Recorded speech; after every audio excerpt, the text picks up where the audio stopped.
একটা কথা, Liton Das man of the match পেয়েছি, কোনো সমস্যা নাই। কিন্তু লিটন দাস তো অবশ্যই ভালো খেলছে অনেক দিন পরে, কিন্তু শামিম কিন্তু টি-20 বেশিরভাগই ভালো খেলে। উনি খুব ভালো খেলে, আজকে খেলতে পারেনি কারণ সুযোগ পায়নি বেশিক্ষণ, কিন্তু শামিম সবসময়ই বেশিরভাগ ভালো খেলে।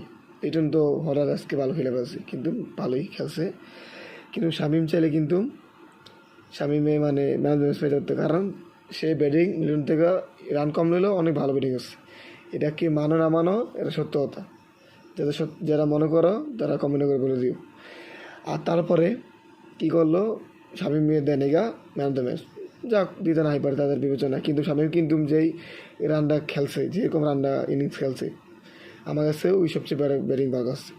তারপরে যে আউটটা করছে, রান শুরু করছে, তারপর থেকে মুভমেন্ট ঘুরে গেছে। একটা মাথা রাখবে, একটা আউট করতে পারলে কিন্তু মুভমেন্ট ঘুরে থাকা, তারপর আউটটা হয়ে শুরু হয়েছে। তার এই কারণেই বেশিরভাগ কিন্তু শামিমের কারণেই ম্যাচটা জিতছে। বলিং তো বলিং ব্যাটিং সবাই কম বেশি করছে, কিন্তু তার কারণে ম্যাচটা যেটা আছে না পিলা ঘুরে দেয়, সেই কাজটা করছে। সেই জন্য ম্যান অফ দ্য ম্যাচ আমার কাছে শামিম।